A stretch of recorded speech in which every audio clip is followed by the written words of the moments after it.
Hello, this is Dr. K.V. Shivanand Reddy, Senior Consultant Brain and Spine Surgeon, care hospitals Malakpet. अभी हम लोग headache के बारे में बात करेंगे, क्योंकि ये एक ऐसा चीज़ है जो हर पेशेंट जब भी न्यूरोलॉजिस्ट या न्यूरोसर्जन को मिलने आता है तो ये मोस्ट कॉमन चीज़ है जिसको लेकर पेशेंट आता है हमारे पास। तो कुछ लोग पूछते हैं कि हेडेक सिर्फ ट्यूमर के वजह से होता है सर, कि मेरे को इतने दिनों से हेडेक आ रहा है, क्या मेरे को ब्रेन ट्यूमर है? तो ऐसा नहीं है, हर हेडेक ब्रेन ट्यूमर नहीं होता है।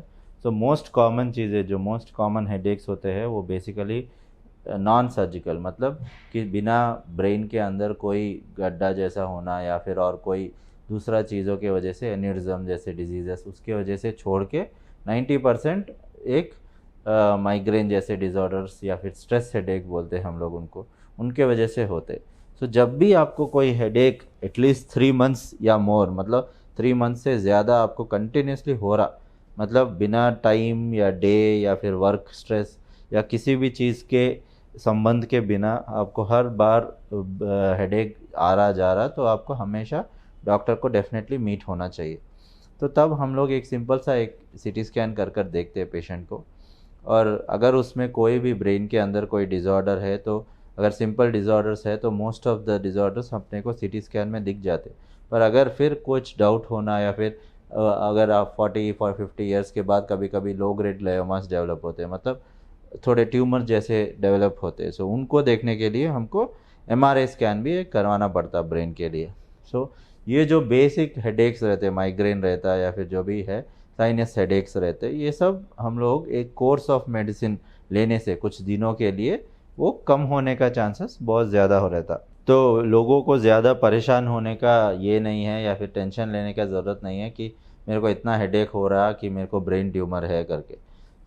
अगर पेशेंट्स को जो भी ब्रेन ट्यूमर्स अगर डिटेक्ट हुआ कभी भी स्कैन में, तो 2 तरह के होते हैं, वो बिनाइन और मैलिग्नेंट करके बोलते हैं। बिनाइन मतलब उसको वो कैंसर नहीं रहता, वो एक गड्ढा है जो अपने को जो नॉर्मल प्लेस में नहीं होना चाहिए वो वहाँ पर डेवलप होता है, जो ब्रेन की जो सरफेस लेयर्स रहते हैं उसमें से डेवलप होने वाला, जैसे मेनिंजियोमा कर बोलते हैं। ड्यूरल लेयर से वो डेवलप होता है यूजुअली। वो सब जैसे भी सर्जरिकल करने से कंप्लीट रिलीफ होने का चांसेस बहुत अच्छा रहता है वो सब ट्यूमर्स के लिए।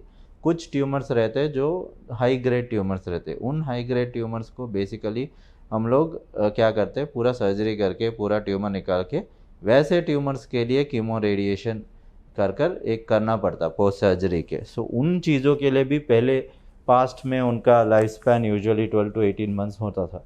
तो आजकल जो भी एडवांसेस है या फिर जो भी सर्जिकल टेक्निक्स है या सर्जन्स की एक्सपर्टीज़ है, उसके वजह से जो लाइफ स्पैन है अभी हाई ग्रेड ट्यूमर्स के लिए भी हम लोग ऑलमोस्ट 10 ईयर्स तक, जो भी पेशेंट्स है हमारे पास पेशेंट्स 10 ईयर्स एंड बियॉन्ड अभी भी सर्वाइव कर रहे हैं। किसी भी ब्रेन ट्यूमर में अर्ली डिटेक्शन, मतलब जो अभी छोटे साइज़ में है उसी साइज़ में अगर डिटेक्शन होना जल्दी हो जाता तो पेशेंट रिकवरी होने के चांसेस भी बहुत अच्छे से रहते। इसीलिए जब भी किसी पेशेंट को कंटिन्यूस हेडेक आ रहा है या कुछ भी हो रहा है इतने दिनों से, ऑलवेज कंसल्ट अ डॉक्टर। मतलब हम लोग क्या करते हैं, एक मेडिसिन के दुकान पे जाके गोली लेकर खा लेते, तो वैसे नहीं होता ब्रेन का या न्यूरो का डिज़ॉर्डर्स का ट्रीटमेंट। यूजुअली आपको जाकर पहले कंसल्ट करना, उसके बाद immediately you have to get a scan done and see कि कैसे अपने को फर्दर लाइन ऑफ मैनेजमेंट क्या है, क्या क्या कर सकते हैं पेशेंट को कर हम लोग सोच सकते हैं। बेसिकली अगर ब्रेन ट्यूमर डिटेक्ट भी होता है तो इतना टेंशन लेने का ज़रूरत नहीं है। It's a very simple disorder depending upon the grade of the tumour. हर चीज़ के लिए इस टाइम पे साइंस में ट्रीटमेंट अवेलेबल है, बट अर्ली डिटेक्शन और अर्ली ट्रीटमेंट आपको अच्छे रिजल्ट्स देने का चांसेस रहता है। Thank you.